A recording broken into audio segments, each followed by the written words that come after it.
आंख नम कर गया। इस हत्याकांड में कई मासूमों की आहुति चढ़ गई।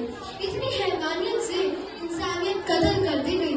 मासूम औरतों और बच्चों की दम भरी चीखें और सिसकियां इनका लाख का गूंज बनकर गुजरी।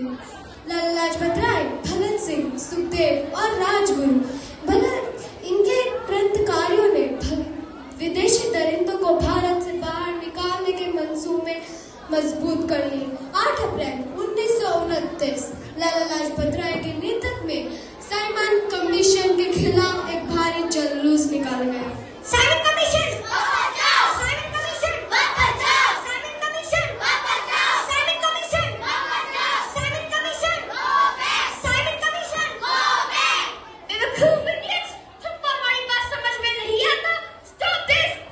Simon commission go back! नहीं मानता? आई से स्टॉप दिस! लाला जी आप आगे बढ़ो, हम आपके साथ हैं। लाला जी संघर्ष करो, हम आपके साथ हैं। लाला जी संघर्ष करो, हम आपके साथ हैं। लाठीचार्ज छोड़ो!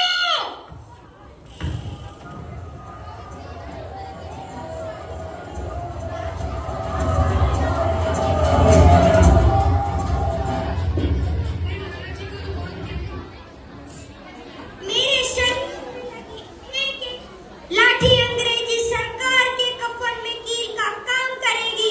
ये आजादी की लड़ाई नहीं चाहिए। ये जिम्मेदारी मैं तुम सबको सौंप कर जा रहा हूँ। लाला लाजपत राय की दर्दनाक मौत के बाद भगत सिंह, सुखदेव और राजगुरु वतन के इन मतवालों के खून में एक ऐसा उबाल आया जिसका सामना करना अंग्रेजी सरकार के लिए मुश्किल हो गया। अंग्रेजों को करारा जवाब देने के लिए स्कॉट और सैंडर्स को मारने की रूपरेखा रची गई।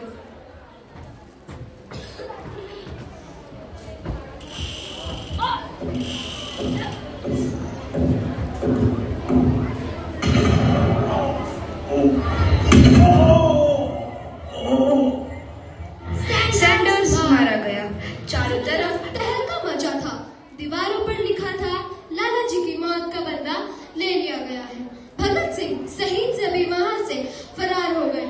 8 अप्रैल 1929 दिल्ली में ब्रिटिश सरकार की सेंट्रल लेजिस्लेटिव असेंबली की बैठक में 2 बम धमाकों की आवाज सुनाई दी।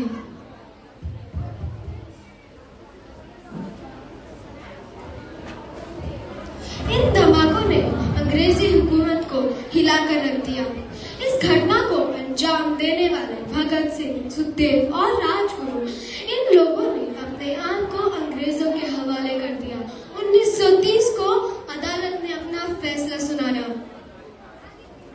मुलजिम भगत सिंह, मुलजिम राजगुरु, मुलजिम सुखदेव, दफा 121, दफा 302 के तहत ये अदालत इन तीनों को मुलजिम करार देती है और इस गुस्ताखी के लिए ये अदालत इन तीनों को सजाए मौत की सजा सुनाती है। सरफरोशी की तमन्ना अब हमारे दिल में है। देखना है जोर कितना बाजुए कातिल में है।